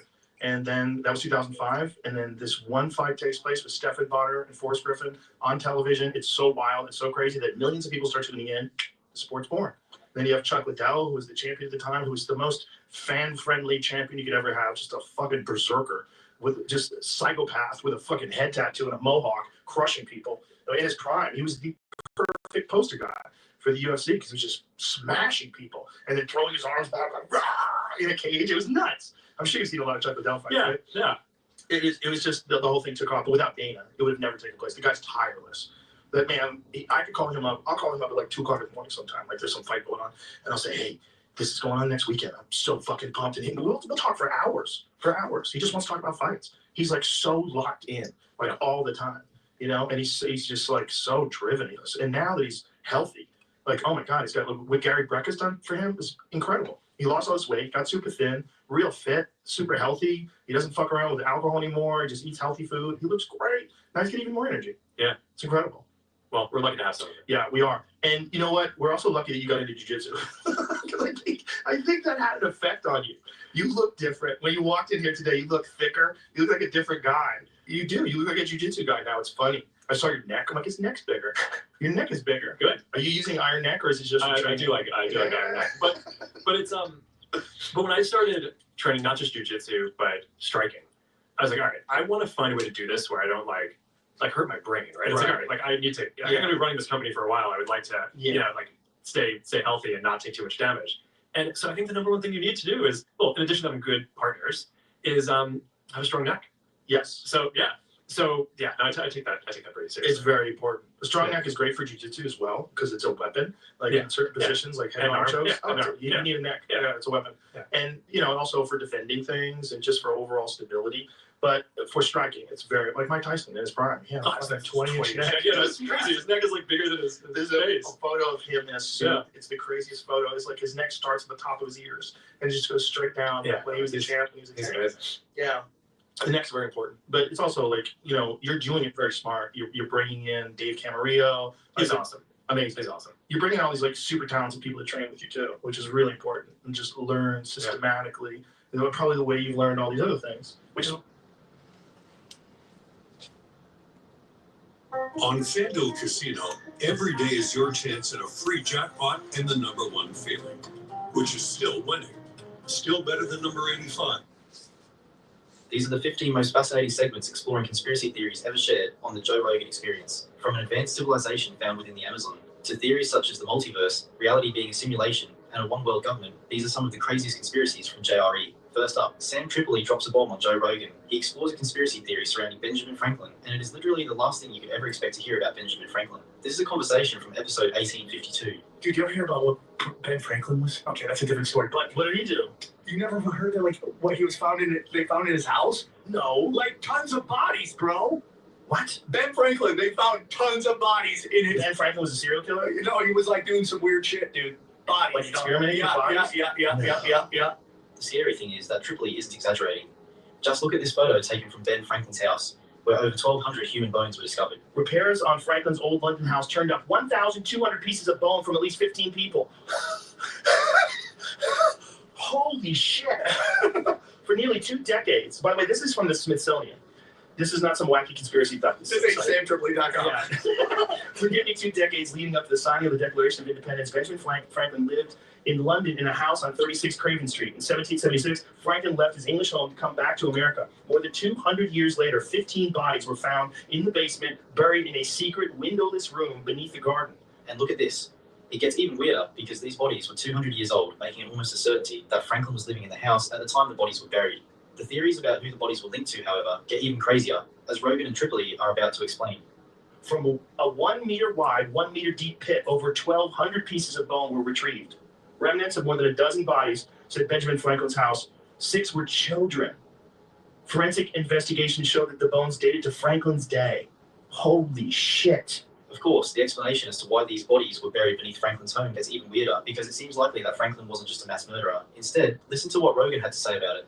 The most plausible explanation is not mass murder, but an anatomy school run by Benjamin's young friend and protege, William Hewson. Oh, just an anatomy school. Yeah, we're just going to bury them downstairs. Okay, anatomy was still in its infancy, but the day's social and ethical mores frowned upon it. A steady supply of human bodies was hard to come by legally. So Hewson, Hunter, and Field's other pioneers had to turn to grave robbing, either paying professional resurrection men to procure cadavers or digging them up themselves to get their hands on specimens. This explanation initially seems normal enough, but things get even stranger when you consider Franklin's history as a Freemason. Franklin was a famous Freemason and a very notable member, and it's possible these bodies could have been the result of some Freemason rituals. Listen to what Rogan and Tripoli have to say about this. You know, So weird note to add in another article about this. oh boy. Franklin's history as a Mason was one of the historian's initial points of inquiry. Though shrouded in secrecy, Masonic rituals have dark, known undercurrents which have at times gone horribly wrong. For example, in the 2004 initiation ceremony, a new member was accidentally shot by a member who meant to fire an empty gun but instead fired a loaded one. Up next, Rogan debates the space is fake theory, and things get wild. It all starts when Rogan sees news about Japan's space elevator. This is a conversation from episode 1222 with Michael Shermer. Japan takes tiny first steps towards space elevator. Yeah, you could off. I'm not getting in that thing. It would take a few years before I'm willing to climb into that sucker. So the other problem with conspiracies, just to get back there for a moment, is the problem of anomalies. What do you do with anomalies? This is true in all science. No theory explains every single thing that's out there that we want to study. Shamir explains the theory that some conspiracy theorists believe that space is actually fake and doesn't exist in the way NASA and other agencies claim it does. Do you know that there's a growing movement that think that the space is fake? While there are plenty of theories that the moon landing is fake, and even some fringe theories that the Earth is flat, the theory Joe Rogan is talking about takes things a step further. So what would be the upper atmosphere? Would be the edges of the universe? Bullshit. It's all fake. It's the And it's tied in some weird way to religion, which is really interesting because even the flat Earth people, there's a tremendous amount of them that are extremely religious, and they talk about the firmament, the Bible. Right. This is what's really going on, is that they're trying to keep us from the knowledge that God has created this place as a very special place. Right. Rogan explains that these theorists believe the government is somehow controlling us, saying this. They somehow or another are controlling us. We're thinking that we're not exceptional, we're not lucky. He also admits that he was a firm believer that we never went to the moon. I was a firm believer that we never went to the moon. You were? Yeah, this is what happened. I watched that Fox documentary, The Moon Conspiracy Theory, Did We Go? And I was like, holy shit. I remember I went to work and I told everybody, you guys see this documentary? It's crazy. We never went to the moon. Check this out. Rogan mentions another documentary titled A Funny Thing Happened on the Way to the Moon. He then brings up some of the evidence from that documentary. Then there was also the fact that they lost all of the telemetry data, which was the binary, the ones and zeros that showed the position of the lunar module at every stage. Rogan also brings up the strange behavior of Neil Armstrong and Buzz Aldrin after the moon landing. You go and watch the press conference. The press conference, they look very shady. Look like they're completely full of Buzz shit. Aldrin's not like that. He talks to everybody. He was drunk for a long time now. He was very depressed and became an alcoholic after the moon landing. And the idea is that in conspiracy circles, we're talking as that. The idea is that he got over it after a while and he could make a living. That talks about constantly. Okay. Right. But Neil Armstrong never did. Even though Michael Shermer doesn't look particularly convinced, Rogan goes on to give him even more evidence, such as an example of Michael Collins on a Photoshopped spacewalk, which was accidentally released by the PR section of the agency. The thing that's compelling is that there's some faking going on. If you look at Gemini, was it Gemini 15? Michael Collins, there's an image of Michael Collins when they were testing some of the space walking stuff and some of the things they would do to walk outside of a spaceship. They had them all strapped up with cables and they're just experimenting with these things. they took that photograph and then blacked out the background. Probably some overzealous PR agent. Take a look at this. This is the blacked out and edited photo that Rogan is talking about, and it looks extremely similar to how an actual photo of an astronaut spacewalk would. Still, Joe admits that it's probably more likely that there's a mixture of fake and real footage than the whole moon landing. And it's way more likely that there was more of that going on than that people didn't actually go to the moon, right? Only a month later, though, I'm recruiting fans who stay focused and never miss a play.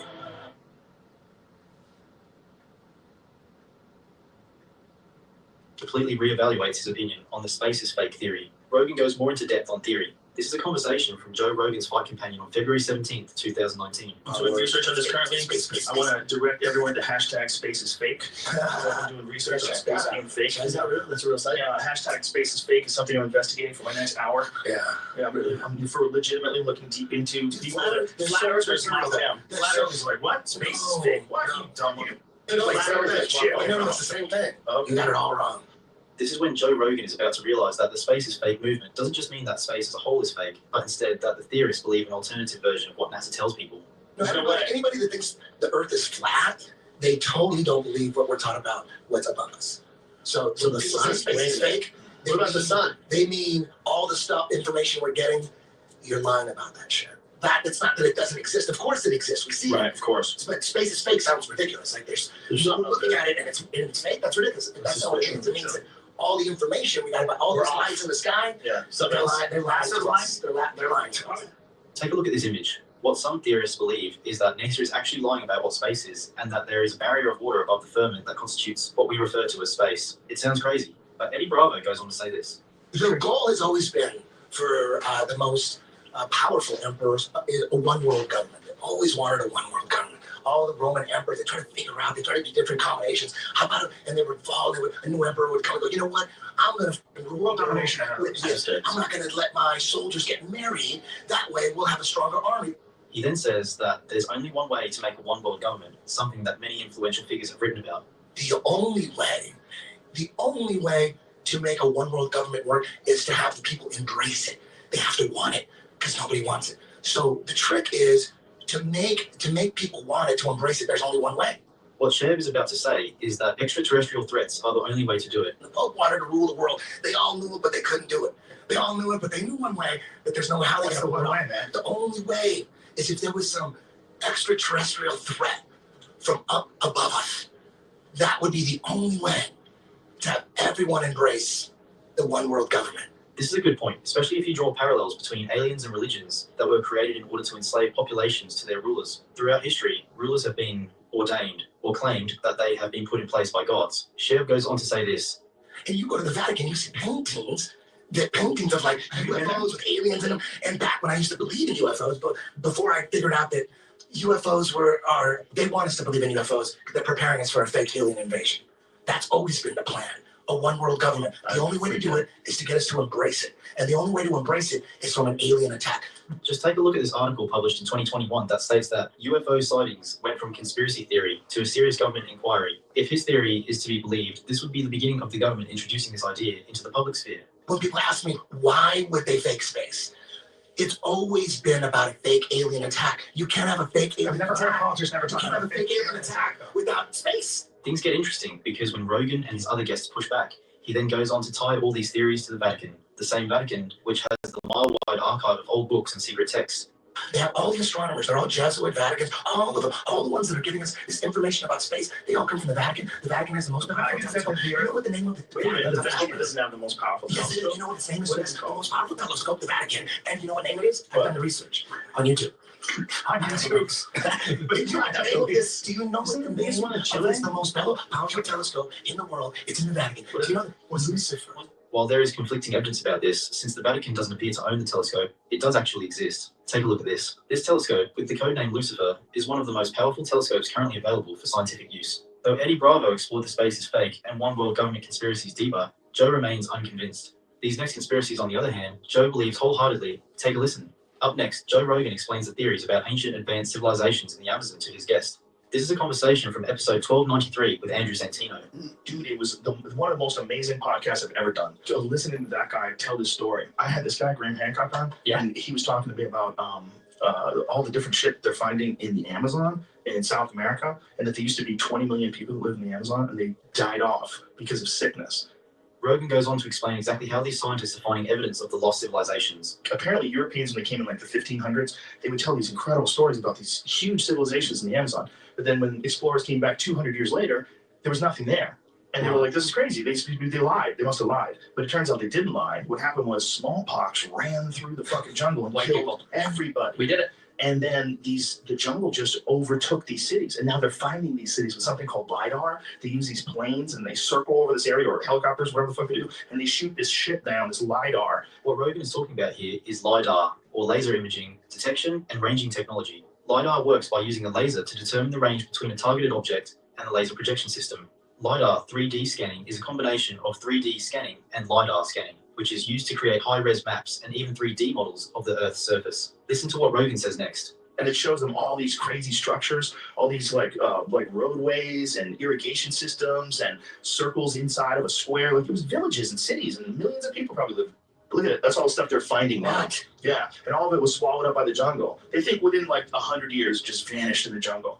Wow. Because it's so lush and tropical down there. If these huge advanced civilizations were hidden in only a few hundred years, what else do you think is there that we just haven't found yet? Andrew Santino even mentions it's like the finding of Atlantis. This is like the findings of Atlantis, right? Like when they started finding, you started finding more and more land under. Up next, a unique theory and explanation surrounding Atlantis fascinates the mind of Joe Rogan. This is a conversation from episodes 1742 and 1928 with Jimmy Corsetti. I think that Atlantis, because surely that wouldn't have been necessarily the name just through like the change of language, over, let's say, 13,000 years ago, which would be the time frame. So like surely there would be several different changes of language, but I think it represented a civilization that was doing great things. They were more global than what many people think would be possible. Atlantis was said to be a kingdom made up of, or an empire, made up of 10 kingdoms. And then there was the lost city of Atlantis, which was the capital. Take a look at this map, published in 1669, that places Atlantis directly in the middle of the Atlantic Ocean. While the location might not be entirely accurate, Corsetti goes on to share his theory of what could have happened.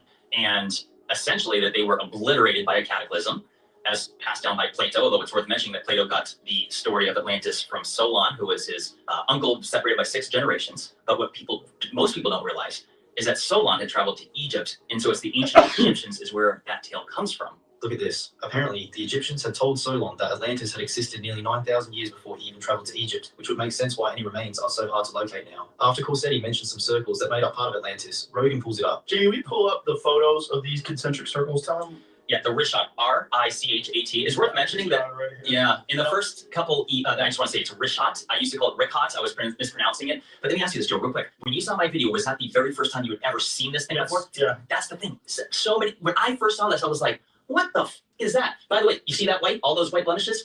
That's salt. What's even more shocking is how large the Richat is. Just take a look at this view from space that shows it visible even at that distance. Rogan then asks if there are any other natural explanations for the reach shed existing. Is there a natural explanation for this formation? Yes. So let me say that it is considered to be mysterious. They're not 100% certain of it. However, the consensus is that it was a volcanic dome that had risen and collapsed multiple times, like 100 million years ago, allegedly. They end their discussion on Atlantis here, but a little over a year later, Jimmy Corsetti comes back on during episode number 1928 and presents his updated theory on the lost city. So let's just get into it. Let's do it. So the Richat structure, I was on your show a little over a year ago and shared some details about it. It's a site that astronauts typically use to reference from space. It is a geological feature that is said to be volcanic in nature. And what's so spectacular about this is that it just so happens to match more than a dozen striking similarities to what Plato had described as the lost ancient capital city of Atlantis. These similarities that Corsetti is mentioning include the fact that it follows the 3-to-2 ring ratio described, the fact Plato described Atlantis as being made of islands separated by moats, and even the bullseye design. Corsetti then goes into much more detail, even diving into the Atlas mountain chain, as you can see here. From what you had the last time you were on the podcast to what you put out now, it's even more compelling. And furthermore, it was said to have mountains to the north, and you just so happen to have mountains called the Atlas mountain chain, which Atlas was said to be the very first king of Atlantis. And what's interesting is that the very first known king of Mauritania, which is where the Richat structure is located, is also, their very first known king was also named Atlas. And though I'm not saying that that's the same individual, but what we do today is we pass down names, right? Like people are like, oh, my dad's name's John, and so is my son. And so it's another striking similarity, but it goes further than that. He then explains that Atlantis has geological similarities, such as the red, black, and white colored stone, and the abundance of gold. According to the legends, Atlantis had an abundance of gold, and that the outer walls were even lined with this precious metal. But listen to this. And it turns out that Mauritania is loaded with gold. And not only that, the richest person ever known to exist in all of mankind is Mansa Musa of the Mali Empire, which consisted partly of modern-day Mauritania. He's not exaggerating about how rich Mansa Musa was. Just look at these numbers compared to how rich Elon Musk is today. According to scientific sources, Musa had between $400 billion and $500 billion in today's dollars at the time of his reign. But another little detail that most people aren't aware of, because they think of Atlantis like, oh, it must be at the bottom of the ocean. Well, that's not exactly how Plato worded it. He did describe that the aftermath of Atlantis followed a catastrophic event involving water. Is that what was left of Atlantis was reeds of grass and a shoal of mud that prevented ships from navigating to and from. And what people don't realize is that Sahara Africa, up until about 4,500,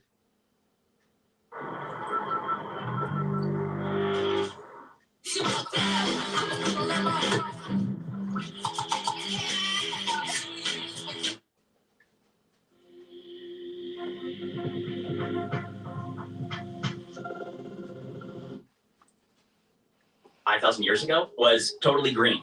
Just look at this. Even according to university researchers, as little as 6,000 years ago, the Sahara was tropical and received plentiful rainfall. Corsetti then explains that there is ample evidence that ocean blasted through the Sahara Desert even recently in our history, saying this. Whether it existed or not, the evidence that we're going to chat about today to show you that there is conclusive evidence, I would say, that catastrophic water erosion, that the ocean had blasted through the Sahara tens of millions of years more recently than previously known. The craziest part about this theory is that when you actually line up the evidence that's available, the ancient Egyptian history lines up directly with more modern geological evidence that points to cataclysms that would have taken place at the same time Atlantis supposedly fell. Just listen to this. Because it seems clear that they've inherited some things from the past. That's a story they themselves tell. Yeah, I wasn't aware that the story of Atlantis had come from Egypt. That's one of the most bizarre parts about it. I didn't know this until just a few years ago either. It's like, oh, wait a second, Plato, his distant relative Solon had traveled there in search of knowledge because Egypt was the place to go for it. And yeah, it was the priest of the Delta that told Solon. And they said that, yeah, so 6,000 years, or 9,000 years, sorry, prior to the time of Solon was when the sinking of this city happened. And that works out to be 9,600 BC, so 11,600 years ago, which is bang on exactly where now the geological evidence points to basically the end of the Younger Dryas cataclysm. Like we know something happened at the start at like 12,800, 900 years, and then 11,600 years ago was that end of the Younger Dryas that brought us up out of the cold spell and into the Holocene. There's so much evidence that just lines up. This theory could very well be possible. It's no surprise that even Rogan admits it all makes sense. All of it is so astonishing, and it all fits into place. It all makes sense. Up next, Joe Rogan explains one of the creepiest conspiracies out there involving the moon landing on his podcast with Ben Askren on MMA show number 12. The press conference from 1969 when they returned from the moon is one of the most cryptic, weird things you'll ever see. These guys look like they just stole something, and they're being questioned. I've never seen a video where people look like they're more full of shit than that video of the press conference from 1969. It's weird, man. It's weird. They're like fidgety and looking nervous, like they're getting away So from they something. didn't do it then? They might have done it. Like Joe goes on to say, they also might not have done it. Look at these images of the moon landing, such as this one showing that the flag isn't casting a shadow, or this photo that theories claim shows a stagehand that would prove the landing was faked. But listen to what Rogan says next, because there are other explanations. They could have done it, but there's a lot of weirdness with the moon landing. Mm-hmm. It's if you wanted to have like a conspiracy to wrap your head around that's exciting, it's one of the best ones. Askren asks who would benefit from the conspiracy theory, and Joe Rogan explains. The United States government did because it showed military superiority over Russians. We were able to do that. But also, it was the Nixon administration. People were just flat out full of shit. Well, yeah. I mean, they were just lying to people left and right back then. That's government, though. Yeah, but even more so then because it was unchecked. There was no media. Social media. Yeah, there was nothing that would expose them for this. And this stuff, they would air it on TV once in 1969. You never see it again. Joe Rogan is about to explain a conspiracy involving NASA astronauts and trampolines. But before he does, watch this. This is real footage of NASA astronauts playing a game called Spaceball, which was invented as a training method for NASA astronauts using a trampoline. Despite this, the first time astronauts landed on the moon, it didn't look anything like a low-gravity environment. Astronauts on trampolines video. That's my favorite one. You watch that and you go, what in the f*** is happening there? These guys are bouncing up in the air. Mm-hmm. Like, how are they doing that?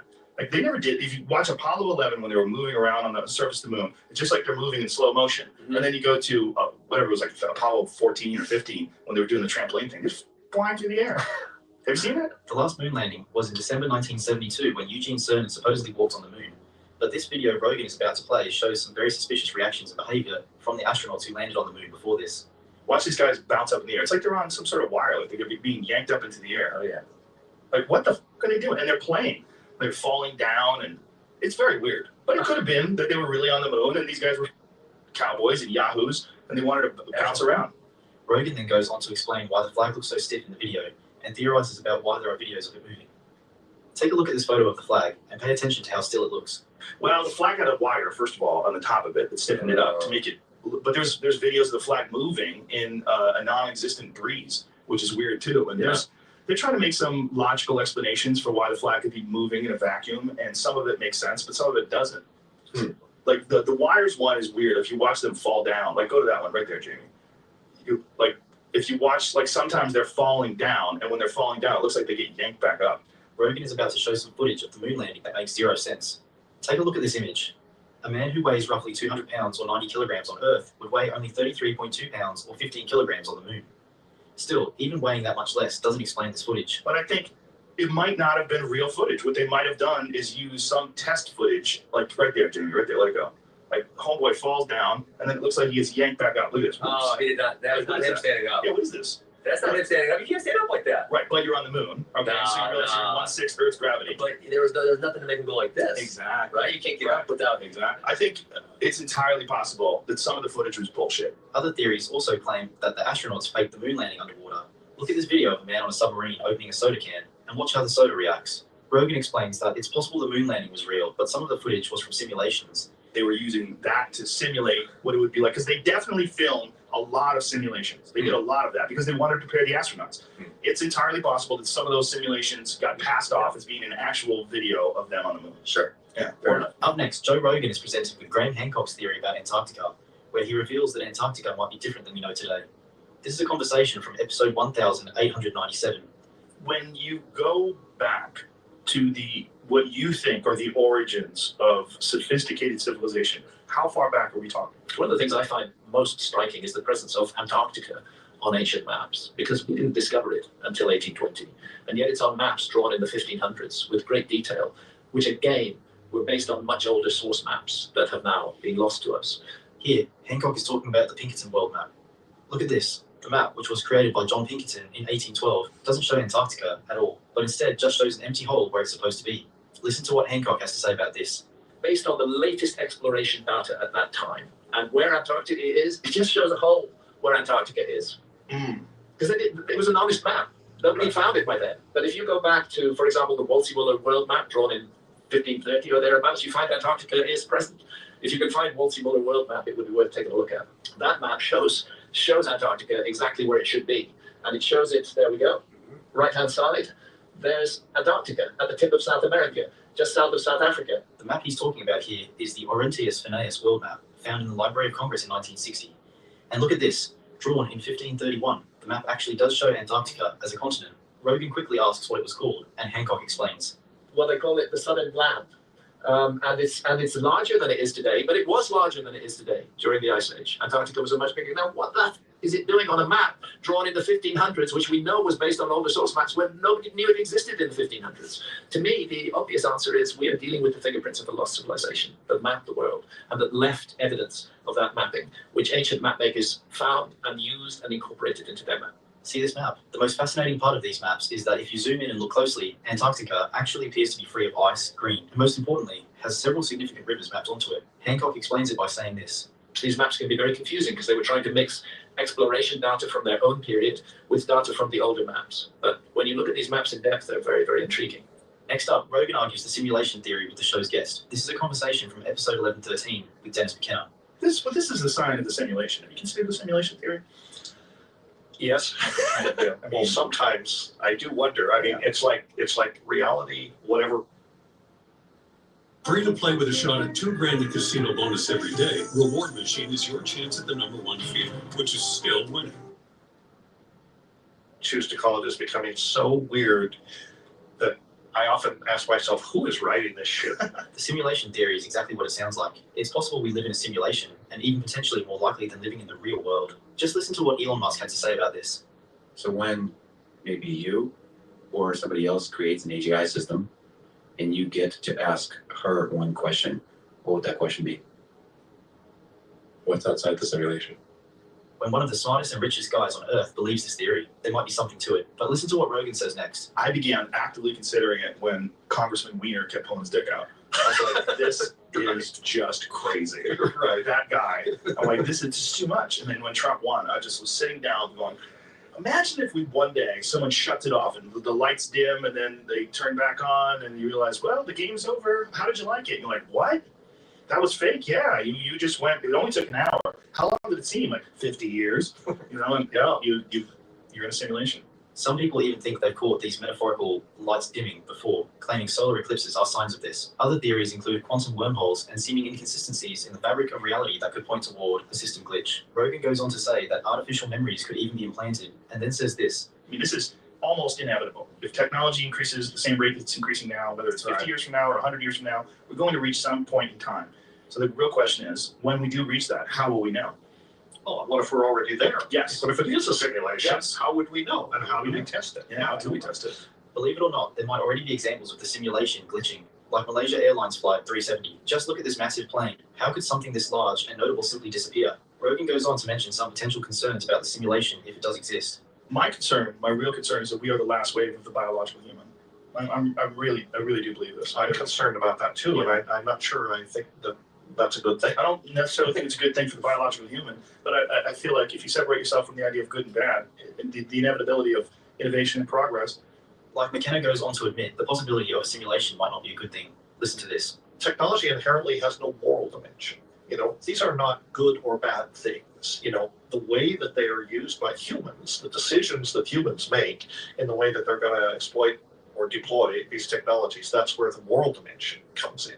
Up next, we have a clip from episode number 1928 of the Joe Rogan Experience, where Jimmy Corsetti and Ben Van Kerkwijk present Joe Rogan with the Adam and Eve magnetic poles theory. That's an interesting one. Is that how much of that is agreed upon? That there could be a time where the magnetic poles actually shift. So this is science. They say that the last one was like 778,000 years ago, and we're like something like 200,000 years overdue. But the Adam and Eve story, the theory of that is that it happens in cycles of 6,500 years, and that it's a 90-degree flip, but 6 days later, or on the 7th day, it corrects itself. The planet flips. Correct. It's a planet flip, 90-degree, and that because of it, the Earth essentially doesn't stand still. The sun will basically stay in the same spot, causing heating like we've never experienced, and that the wind and the waters continue with their momentum. Sound familiar? This Adam and Eve theory, also known as the cataclysmic pole shift hypothesis, claims that many natural disasters could be caused by an extremely fast shift in the magnetic alignment of the poles. See the size of this tsunami. The theory claims that this would be small compared to what that shift could cause, which could result in waves over 2 miles high. It gets even crazier when you consider the wind and the water would still be moving at nearly 1,000 miles per hour at the equator. Listen to what they say next. So the theory is that when that event happens, it's going to be cataclysmic. And here's the wild thing is that in that document, it says a continental-sized tsunami being 2 miles high. Well, I showed you the Emikusi volcano in Africa in the Sahara, which is at 11,300 feet, that has salt as well as evidence of gastropods. Sea life. That's 2 miles high. Yes. And I'm like, it would make a lot of sense. Like if you look at the Bible and involving like Revelations and it's saying like 6 days. 6 days on the 7th day, God rested. Rogan quickly asked what the science behind the complete reversal would be and how it would work. Corsetti's answer here is shocking because according to him, the science indicates this event would be apocalyptic. So real quick, this is the part that sets me off about this is that any article you ever read on this, it makes it crystal clear that this will not be apocalyptic. Maybe we'll potentially have some satellite communication issues that could affect our power grid and telecommunication systems, and that's going to be unfortunate. But don't worry, it's not a doomsday. I'm like, okay, first of all, if the grid goes down, that is doomsday. But number two, they don't know what they're talking about because they claim that the geomagnetic pole shift is because of the interior, whether it's iron core or whatever it is, the molten core does a shift, and because of it, that's why the compass will flip. Take a look at this image. This shows the impact of the geomagnetic fields on ionospheric disturbances like earthquakes. If this is accurate, then it would be virtually impossible for such a magnetic shift to happen without causing extremely large natural disasters, as Corsetti is about to explain. If you look at the nature of earthquakes, some originate in the crust, others originate in the mantle, in the parts that aren't solid. So I'm like, if you're saying that the interior that is molten does a shift, why on earth would you suggest that it would cause earthquakes or volcanic activity on the surface? So I feel like every article I ever read on geomagnetic pole shifts, they go out of their way to say, don't worry, it's fine. And I'm like, but yet the evidence shows that it's accelerating. Take a look at this. This USGS article claims that more earthquakes are being recorded because there are more instruments that can capture earthquakes, but it also doesn't take into account the North Pole transitioning at a faster rate. Corsetti then explains that we're long overdue for a magnetic pole shift. All the other volcanic rock for prior known pole shifts, because keep in mind, there's hundreds that are known. This has happened throughout millions and millions of years. This is mainstream science. The poles do flip. But it's not that the Earth flips over, it's that the inside core does, and so your magnetic compass will flip. Like what causes it? So whatever that molten core is, it doesn't shift inside. It allegedly happens in cycles. and we're long overdue. And when it happens, the other theory is that the Earth's shields will be diminished. Watch this. If this happens, then the magnetic field will continue to weaken, and everything that takes place cosmically will hit the Earth much more easily. Van Kerkwijk explains this will primarily happen with electronic devices, and it could be much worse today than it would have been years ago. And particularly us with our electronics, it's all going to get more easily smashed because the magnetic field is what protects us from solar flares and cosmic radiation and all this stuff. So as the field and the acceleration of that weakening of the field, is accelerating. So it's getting weaker faster.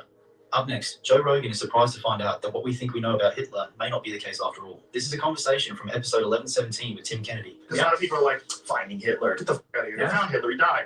Yeah, I mean, not really. We don't know. Right. That's and this isn't like ancient aliens. This is they declassified a bunch of documents. Both the Israelis, the British, and the Germans and Americans in the past 20 years have been consistently declassifying documents.